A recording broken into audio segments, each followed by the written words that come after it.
La idea, si no estoy mal informado, es que hablásemos un poquito de, a priori habíamos comentado sobre el comunismo, el socialismo, ¿no? Pero también habíamos dicho que el socialismo y el comunismo no son más que una fase más de la revolución, ¿no? Y por tanto sería interesante ponerlo en su debido contexto Ujú. y no centrarnos tanto en lo que es el socialismo y el comunismo, sino en qué es la revolución, ¿no? Y cómo el socialismo es pues una parte más de la revolución, como también lo es el liberalismo y otras muchas fases, ¿no? de esa misma revolución. Es un poco esto lo que, Así ¿no? es, sí, Sí. sí, sí, sí.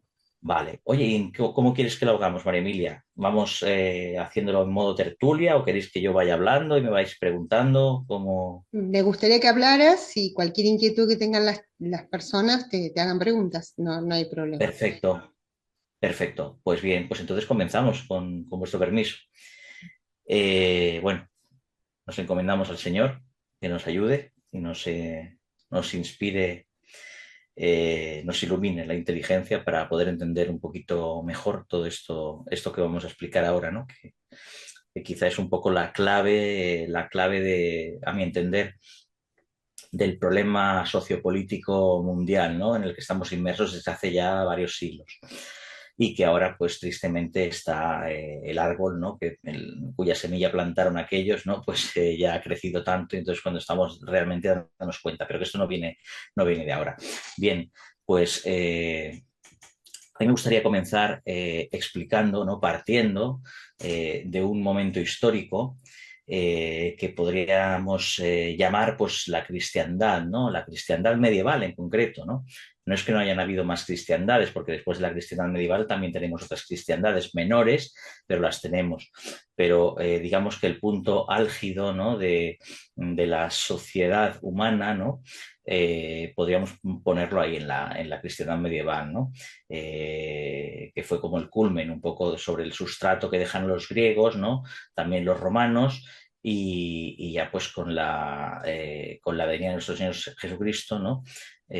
Pues de alguna manera esa civilización que crearon los griegos y los romanos, pues se colmó con la evangelización, ¿no? Y por tanto ya tenemos de alguna manera una sociedad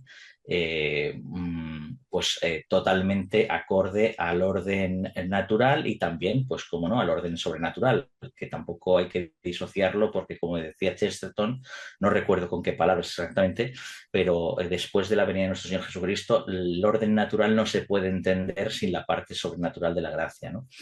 Eh, por tanto, cuando hablemos de orden natural, ahora nos podemos estar refiriendo perfectamente al orden cristiano, ¿no? Porque no es una cosa diferente. El orden cristiano no es más que el orden natural, tal como lo ha establecido nuestro Señor Jesucristo, ¿no?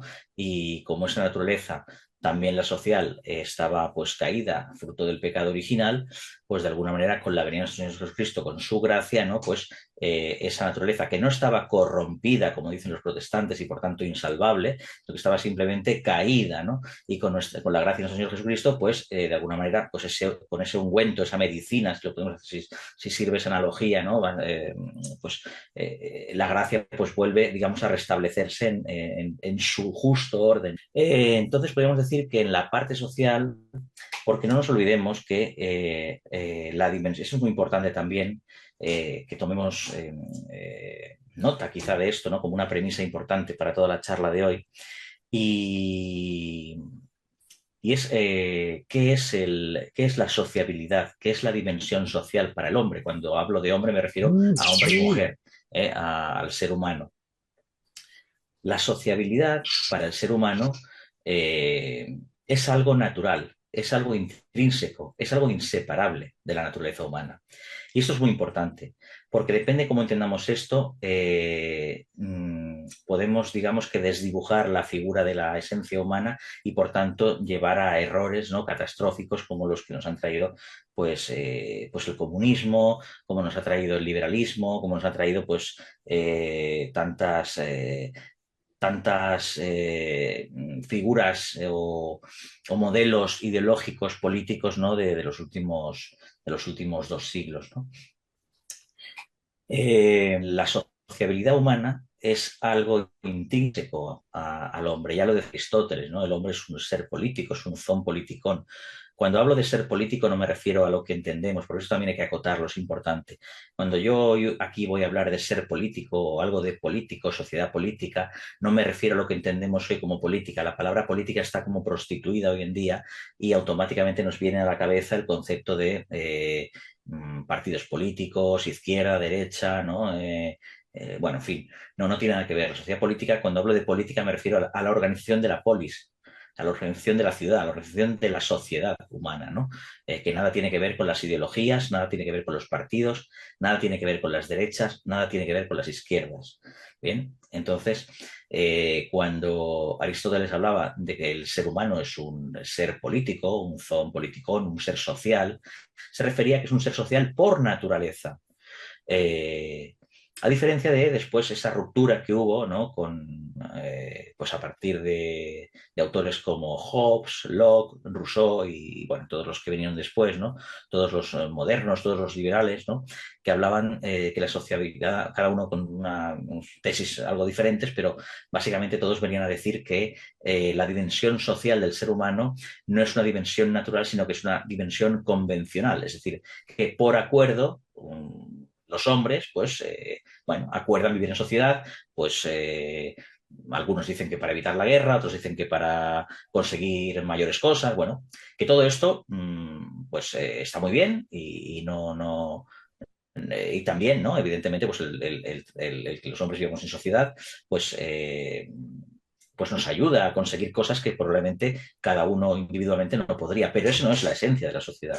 Porque, de hecho, Aristóteles decía, sin amigos, ¿quién quiere vivir? ¿No? Es decir, aunque una persona tuviese, imaginemos un caso utópico, que una persona tuviese todas sus necesidades materiales cubiertas, fuera, pues no sé, inmensamente rico, no le faltara de nada, pudiese conseguir todo lo que quisiera, por tanto, podríamos decir, bueno, pues entonces, según las tesis de algunos liberales, si la dimensión social del ser humano es algo convencional, algo que se hace por acuerdo, por tanto, esta persona no necesitaría vivir en sociedad, puesto que ya puede tenerlo todo, ¿no? Y no es así, ¿no? Seguramente una persona sin amigos, sin familia, ¿no? Solo en el mundo, por mucho que tenga todo cubierto, materialmente hablando, pues acabaría, pues, no sé, pues con depresión, ¿no?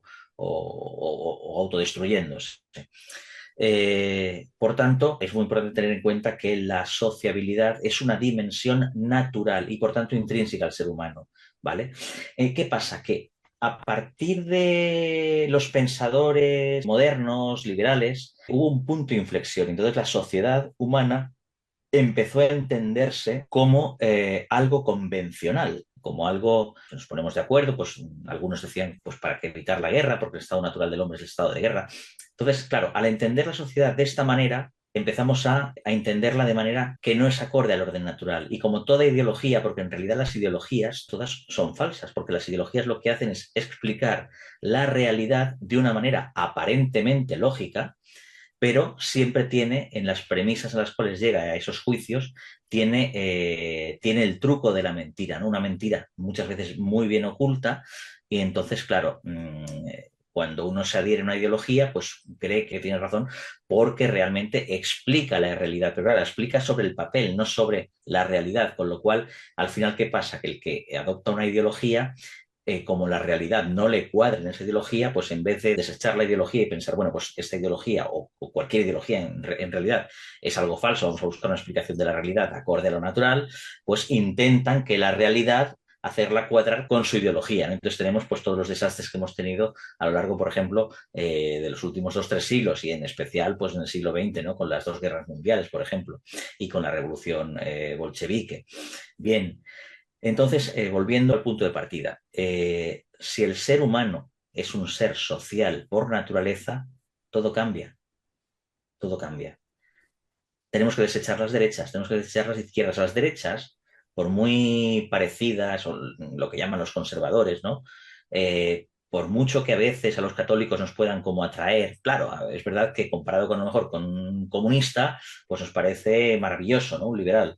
Pero realmente un liberal parte de la misma base que un comunista. Aunque entre ellos se peleen, son lo mismo. Son lo mismo porque parten las dos ideologías de que el ser humano no es social por naturaleza.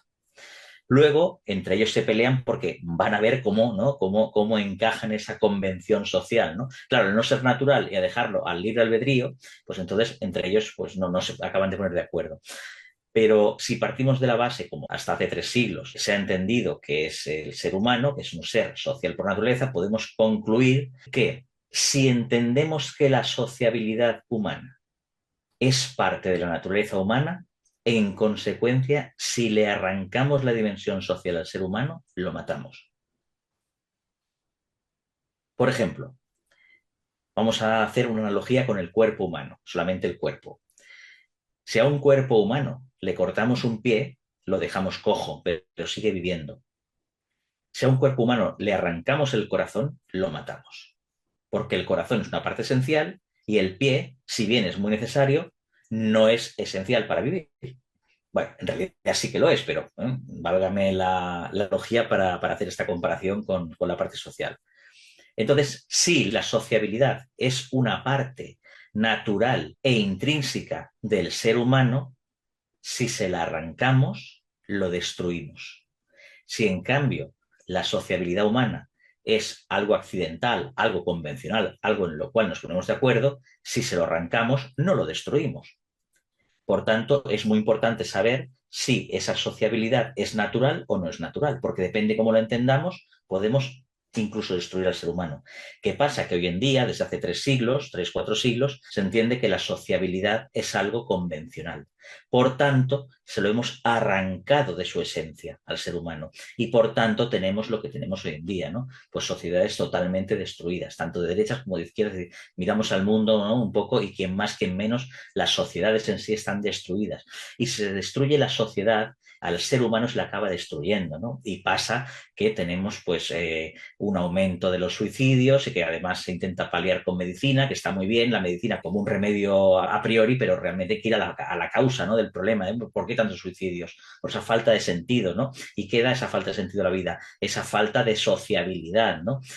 Pues tantas familias hoy en día, por desgracia, desestructuradas, cuántos niños y niñas naciendo pues sin padres o sin madre, o con el padre que se casa con 7, la madre con 8, y el niño hoy tiene una mamá, mañana tiene otra, y nunca sabe de dónde se ubica, ¿no? Y cuando tiene 20 años pasa a vivir una infancia que no ha vivido la sociabilidad de manera natural, y entonces ahí tiene una herida muy grande, ¿no? Que gracias a Dios mucha gente de esta sale adelante, pero con la ayuda del Señor, ¿no? Y con la ayuda también de mucha gente buena que está ahí, ¿no? Pero parten con una herida muy grande, ¿no? Y esa herida muchas veces no es curada, y como no es curada o no es paliada, pues acaba en la destrucción. No simplemente con el suicidio, hay otras maneras de destrucción, pues meterse en la droga, perderse, ¿no? Gente pues que se dedica a pasar la vida pues perdiendo el tiempo, ya no hablo con la droga, incluso con pequeños vicios, ¿no? Pues gente que trabaja de lunes a viernes como un loco, porque hay que hacerlo como si fuera un robot, y esperando el fin de semana como un loco también para poder hacer alguna actividad de ocio que realmente no es un ocio sano, sino es un ocio que lo que pretende es como tapar la realidad, ¿no? No querer ver realmente, no querer mirar a la realidad, porque mirar a la realidad para esas personas es mirar al vacío, ¿no? Nada tiene sentido, por lo tanto necesitan, ¿no? Ese sucedáneo o simplemente querer evadirse. De ahí también esas amistades líquidas, ¿no? Como las que hablaba Zygmunt Bauman, ¿no? Que hoy en día la gente pues, es súper amigo, de repente ya no son, ahora tienen otros que son súper... porque realmente nunca ha habido una amistad tan fuerte, ¿no? Es como una apariencia de amistad, ¿no? Esa euforia de amistad al principio, que lo que, bueno, en realidad lo que busca no es una amistad, sino que busca es una manera de, pues, evadirse de la realidad, ¿no? Para no ver realmente lo que es la vida para ellos, que es algo sin sentido, porque si realmente miran ese vacío, pues el primer pensamiento que viene es si nada tiene sentido, ¿qué hago aquí, no? Por lo tanto, de alguna manera, pues tenemos que irlo, bueno, paliando, ¿no? Pero claro, esto es un error, esto es fruto pues, de esa falta de sociabilidad humana bien entendida y natural, ¿no? Bueno, esto también tiene otras causas, ¿no? Pero básicamente ahora nos vamos a centrar en la parte social, ¿no? Ya que un poco la charla de hoy pues es pues, esa dimensión sociopolítica, ¿no? Del ser humano. que es muy importante, insisto, tan importante hasta el punto que es algo esencial, ¿eh? Entonces, si no lo entendemos como algo esencial, pues pasa lo que pasa, que tenemos sociedades destruidas, ¿no? Si lo entendemos como algo esencial, ¿se soluciona todo? No, ni mucho menos. El ser humano es pecador, el ser humano tiene errores, el ser humano tiene una naturaleza caída y vendrán otros problemas, por supuesto, ¿eh? Esto no es aquello de, bueno, pues tenemos la solución aquí para los problemas de todo el mundo. No, ni mucho menos. Simplemente vamos a abordar un problema que es muy grave, ¿no? Y que quizá es la causa del, yo diría que del 85%, 90% de los problemas que tenemos hoy en día los seres humanos, ¿no? Ya que atacando la sociabilidad se ataca de alguna manera a todo el ser humano de manera integral. Bien, partiendo de esta base, ahora vamos al segundo punto de la charla. Pero esto, alguno preguntará, bueno, ¿esto qué tiene que ver con el comunismo y con la revolución? Bueno, tiene mucho que ver, ¿no? Pero es importante que esto lo tengamos bien asentado, este concepto, para ahora poder entender el siguiente concepto. El siguiente concepto, digamos, o el siguiente bloque, mejor dicho, del que vamos a hablar es la revolución. La revolución con mayúsculas. ¿Qué es la revolución? Bueno, la palabra revolución pues tiene muchas acepciones, ¿no? Aquí la acepción que vamos a tratar es la acepción política, ¿no? Una revolución política, una revolución social, pues aquella que subvierte, ¿no? Que da la vuelta del todo, ¿no? A cómo es una sociedad. Entonces, la revolución que nosotros que vamos a tratar en la charla de hoy es la revolución anticristiana, ¿no? Podemos decirle así, con mayúscula. La revolución, con mayúscula, que es pues, la revolución anticristiana. Y esta revolución se inicia pues a finales de la Edad Media, ¿no? Cuando teníamos una sociedad cristiana, con todos sus errores, por supuesto, porque, insisto, las personas somos pecadores y ha habido gente pues mala, buena en todas las épocas del mundo, ¿no? Pero el problema de ahora es que el mal es estructural, ¿no? Socialmente hablando. En cambio, antiguamente, en la edad cristiana medieval, el mal existía, por supuesto, pero la estructura social no estaba pervertida, no era algo estructuralmente malo, con lo cual, claro, ese sustrato social, ¿no? Al ser de alguna manera acorde al Evangelio, pues bueno, pues ayuda a que después, desde la dimensión personal, pues cada uno pueda ser, bueno, al menos se le dé la oportunidad para ser virtuoso, cosa que ahora, pues bueno, no tenemos esas oportunidades, aunque eso no es excusa, para que no busquemos la virtud y la gracia, solo faltaría. Pero bueno, es verdad que si tenemos una sociedad pues totalmente corrompida en su esencia, ¿no?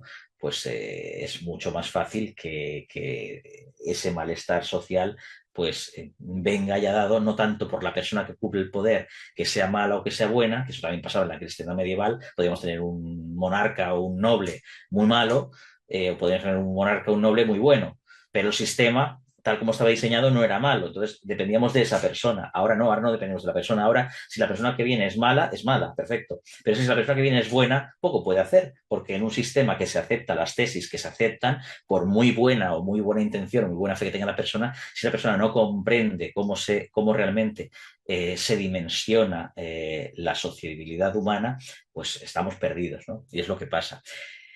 Y si milagrosamente llegas al poder alguien que la entendiese, probablemente poco pueda hacer, porque si se debe a las estructuras que se debe, pues difícilmente va a poder hacer algo, ¿no?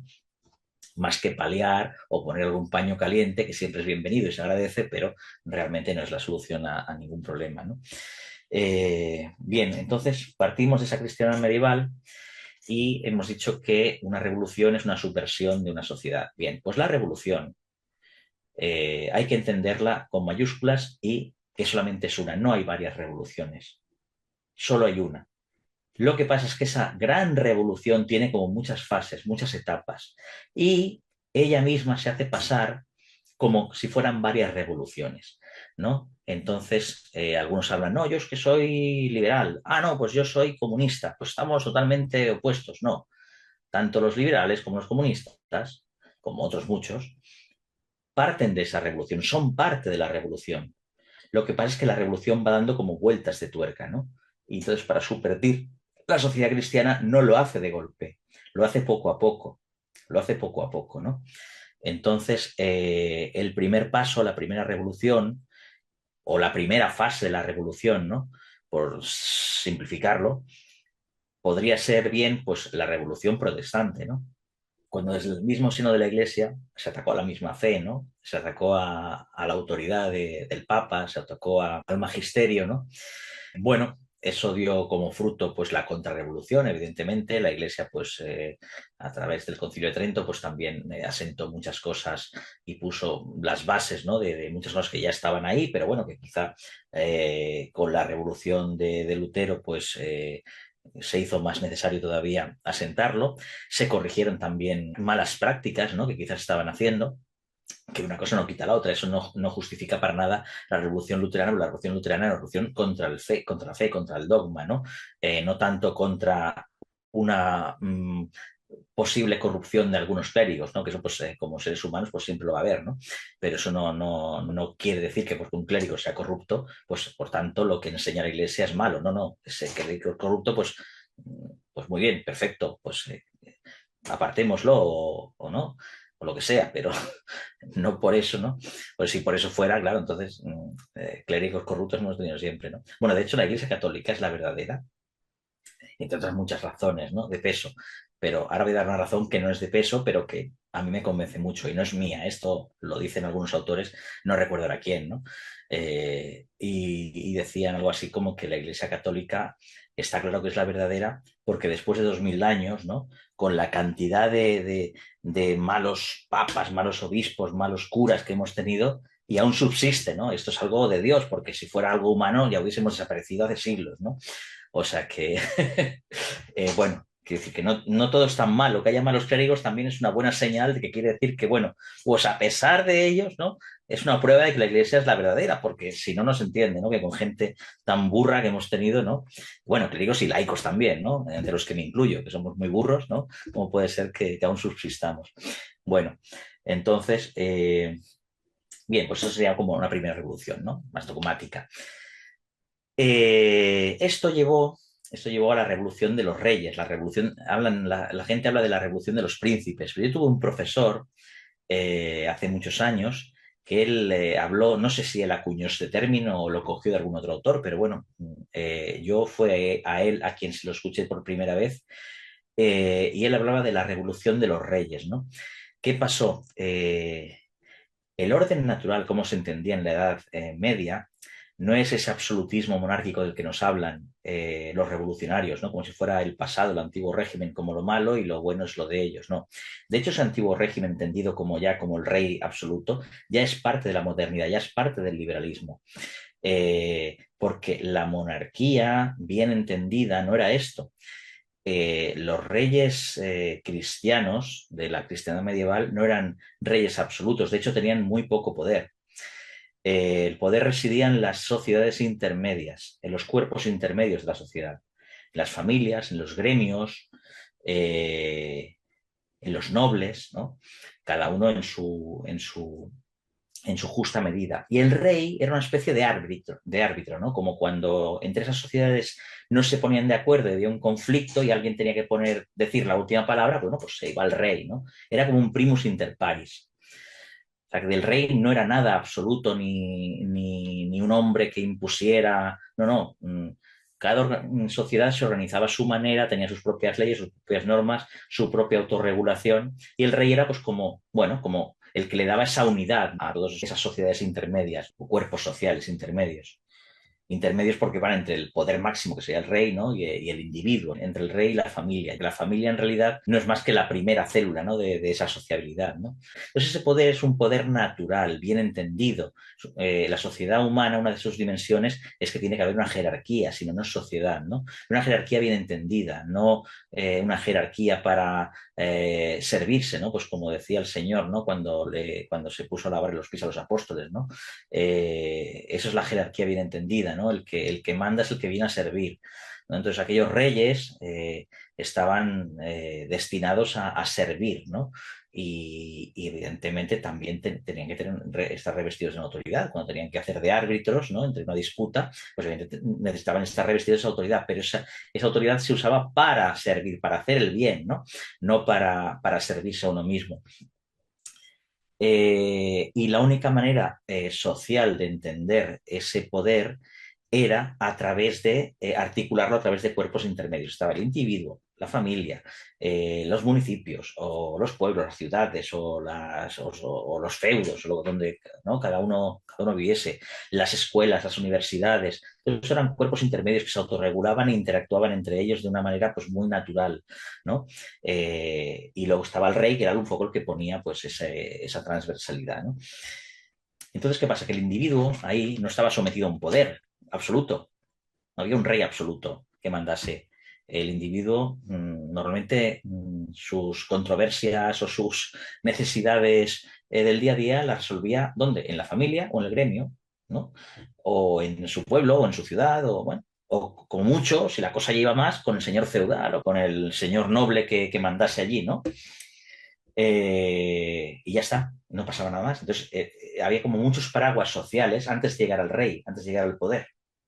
¿Qué pasa con la primera revolución, que es la revolución de los reyes? Si bien esto que voy a explicar no se produce de golpe, ¿no? No es una cosa de hoy para mañana, es una cosa muy progresiva. Pero bueno, para sistematizarlo y entenderlo, ¿no? Vamos a explicar cómo se produce ese cambio de poder, ¿no? ¿Qué efectos tiene? A raíz de las revoluciones protestantes, los príncipes, los reyes que se adhirieron a estas tesis de Lutero, se volvieron reyes o príncipes absolutos, ¿no? Porque por encima de ellos ya no había nadie más.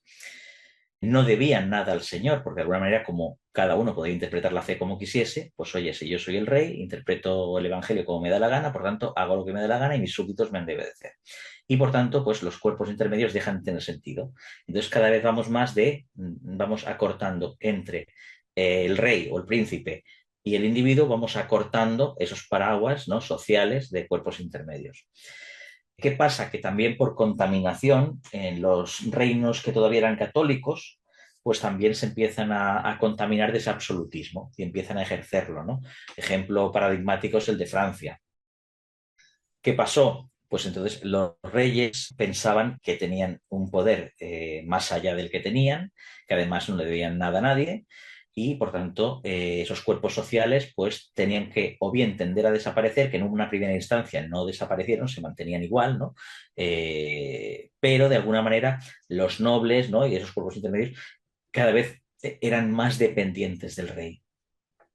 Por eso habla de ese absolutismo.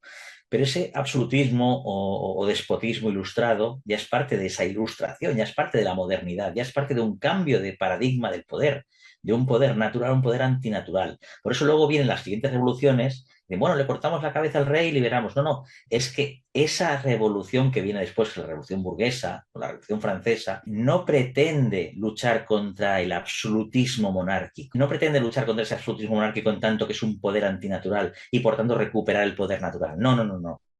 Lo que va es parte de la base que ese poder del rey ya les gusta, ya les va bien, en el sentido que es un poder que no se debe a nadie, es un poder exclusivo de los hombres para imponer su voluntad. Lo que pasa es que dicen, ah, ojo, pero es que no queremos que lo tenga el rey, lo queremos tener nosotros. Entonces lo que hacen es, le cortan la cabeza al rey, ¿no? Y se quedan ellos ese poder. Pero no es que le corten la cabeza al rey porque el rey era malo, que sí, probablemente el rey era malo y actuaba mal, pero no era para decir, le cortamos la cabeza al rey y devolvemos ese poder a su estado natural, ejercido por quien sea o por un grupo. No, no, no. Es que nosotros como grupo le robamos ese poder al rey, pero porque es que nos gusta ese tipo de poder, ese poder absoluto, ¿no? Ese poder de imponer la voluntad humana. Ahora ya no será de un monarca, sino que será de un grupo de oligarcas o de burgueses. Muy bien, pero será ese tipo de poder entendido así, ¿no? Ese es el problema de las revoluciones y ahí empieza todo el origen del mal social, ¿no? Que sufrimos hoy en día. Después vino, bueno, como decía, ¿no?, esa segunda revolución, o esa tercera revolución, podríamos decir ya, que es la revolución burguesa, la revolución liberal, la revolución ilustrada, ¿no? Pues con las revoluciones inglesas, francesa y americana, ¿no? Quizá la francesa es la más sangrienta, ¿no? Pero todas parten de la misma tesis, ¿no? Ese poder de cuando los reyes se convirtieron en reyes absolutos, no solo cambió la forma de que se ejercía el poder, sino que además ese poder se desnaturalizó. Pues ese poder fue pasando de manos a través de las revoluciones, lo fueron quitando de unos a otros, se fueron peleando entre ellos, pero la concepción del poder ya quedó, no cambió, hasta incluso hoy en día es la misma. Es ese poder que entiende que no se debe a un orden natural, sino a la voluntad humana. En los primeros reyes absolutos o ilustrados era, pues, yo ordeno y mando. Con las revoluciones burguesas, pues ese poder se diluyó entre más personas, pero no quiere decir que porque esté diluido entre más sea menos tiránico, es igual de tiránico, es un poder que no se debe a nadie, pretende imponer la voluntad. Después vino otra revolución que fue la revolución bolchevique, ¿no? La revolución comunista, muy sangrienta también en ella, pero que al final no es el proletariado, que sí que es verdad que estaba siendo oprimido por ese poder burgués, por ese poder neoindustrial, que se aprovechaba de estos proletarios, sino que evidentemente esos proletarios que hicieron la revolución, la mayoría de ellos no eran malas personas, no tenían ni idea de estas bases filosóficas en las que se basaba su revolución. Ellos simplemente eran gente que veían pues, que estaban explotados y vino uno y les dijo, yo os voy a liberar, venid conmigo. Y bueno, prontos con él, engañados, pobrecitos, porque los engañaron, ¿no? Pero bueno, ese uno que dijo, venid conmigo, que os voy a liberar, ese uno no quería liberar a nadie. Ese uno quería arrebatarle el poder a los burgueses para ejercerlo desde el proletariado. Pero ¿qué poder? El mismo. Ese poder ya corrupto, ese poder mal entendido, ese poder de la voluntad del hombre contra la naturaleza humana. Ahí está la clave de todo. Ahí ya tenemos una fase más. Sí que es verdad que cada fase va siendo como más dolorosa, pero toda parte de la misma. Es decir, todos estos libertadores o revolucionarios no han querido volver a un poder natural como el que había antes del absolutismo, no. Han querido coger ese modelo absolutista y ejercerlo ellos, nada más. Por tanto, ese poder, el problema no era quién lo ejercía, si era el rey o si eran los burgueses o si era el proletariado. No, el problema era qué tipo de poder estamos ejerciendo. Estamos ejerciendo un poder que va en contra del orden natural. Estamos ejerciendo un poder que no tiene ningún límite, que es simplemente lo que la voluntad del ser humano quiera. En el caso de los reyes era la voluntad del rey, en el caso de los burgueses era la voluntad de esa oligarquía, en el caso del proletariado era la voluntad del Partido Comunista, pero en cualquier caso era la voluntad de unos hombres o de un hombre, ¿no? Y que creían además que se podían imponer al orden natural, ¿no? Luego tenemos otra revolución, ¿no? A lo largo del siglo XX, que esta revolución de género, esta revolución feminista, ¿no? Donde el poder es, la revolución se va como transformando, ¿no? Entonces ahora ya, bueno, como todavía queda, a pesar de todas las revoluciones, ¿no? La sociedad humana todavía va aguantando, ¿no? Pues bueno, hay que darle una vuelta más, hay que apretarlo aún más para acabar, ¿no? Pues entonces ahora vamos a enfrentar, primero enfrentamos a reyes contra papas, después enfrentamos a burgueses contra reyes, después enfrentamos a trabajadores contra burgueses, ¿y ahora qué nos queda? Pues bueno, pues nos queda enfrentar al hombre y a la mujer, porque ya está todo tan enfrentado que ya nos queda que nos peleemos entre hombres y mujeres de manera artificial, claro está. Y entonces crean estas tesis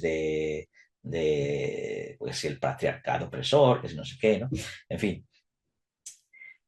Y así constantemente, ¿no? Luego surge paralelamente, a finales del siglo XX, ¿no? Unas corrientes que llaman posmodernistas, que nada tienen que ver con el comunismo, lo que pasa es que al final hacen una especie de simbiosis con ese comunismo de nueva izquierda, ¿no? Sobre todo el comunismo de género, ¿no? El feminismo de nuevo cuño.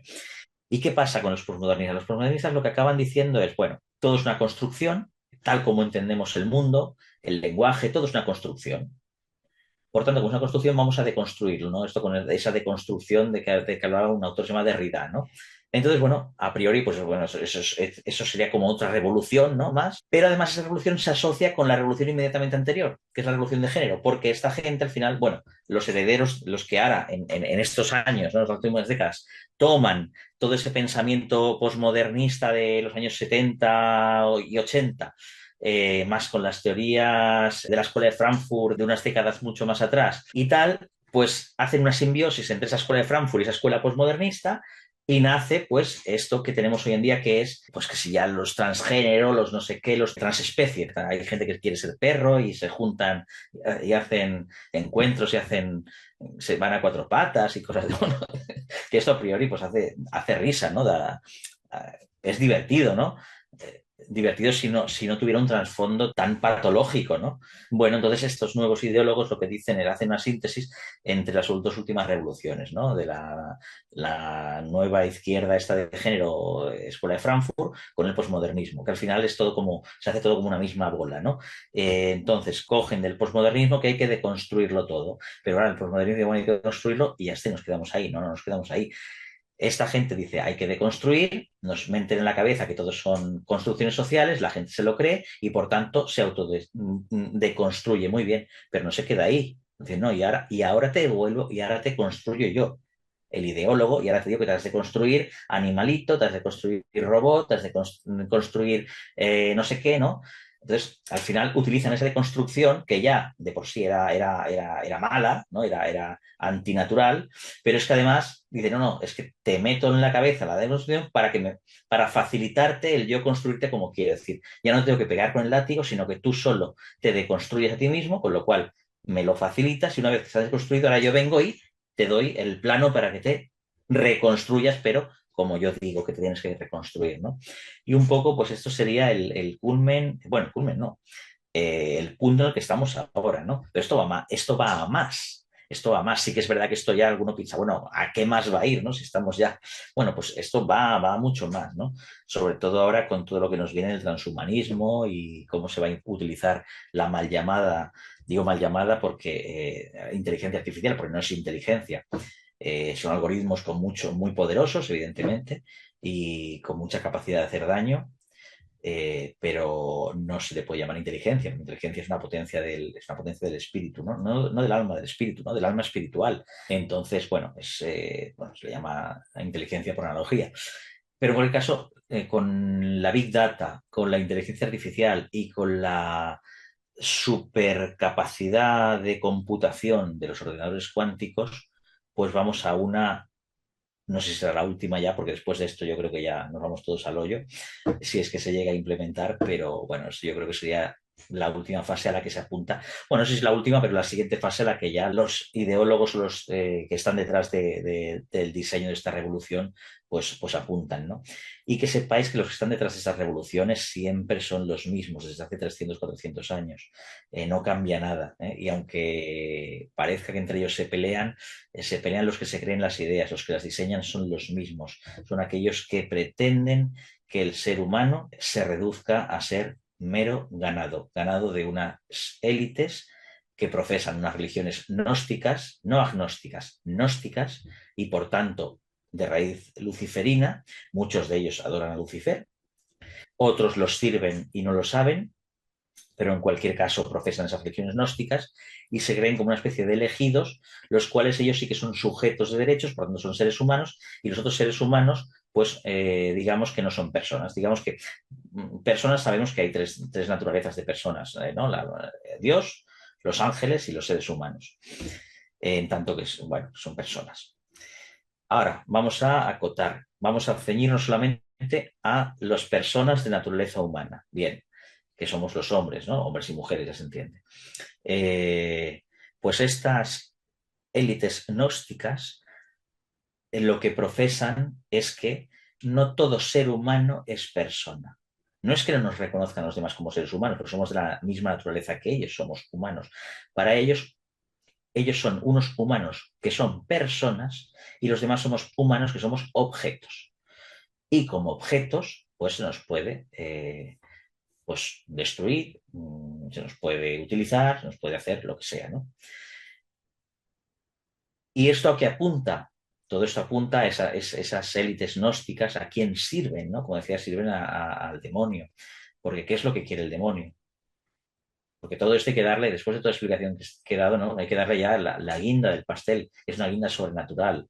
Es que esto cuando lo explicas ya es cuando la gente empieza a pensar, bueno, ya empiezan a desconectarse, ¿no? Porque se asustan o creen que estamos locos, pero realmente esto obedece no es más que, es un plan del demonio, de destruir la humanidad, ¿no?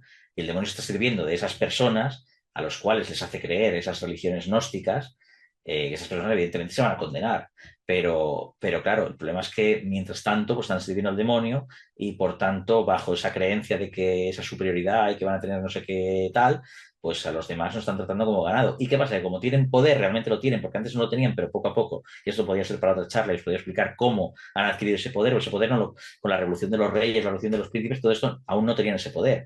Lo tienen ahora, ¿no? Cómo poco a poco lo han ido cooptando, ¿no? Y como ahora sí que tienen ese poder, pues realmente pueden hacer mucho daño, ¿no? Pero bueno, sí que es verdad que la batalla final está ganada por nuestro Señor, ahora tenemos que estamos tranquilos, pero bueno, también saber que por el camino pues vamos a sufrir probablemente, o no, no lo sabemos, igual no, pero bueno, que igual sí nos toca sufrir, pero que nos toque sufrir no quiere decir que la batalla esté perdida, simplemente que tenemos que pasar por ese trance, ¿no? Hasta llegar al final. Y mientras tanto, y Dios nos lo permita, y estemos aquí, pues tendremos que, en la medida de lo posible, pues intentar poner los medios para, tanto espirituales como materiales, para ir saliendo más o menos ilesos de todos estos ataques que estamos sufriendo, ¿no?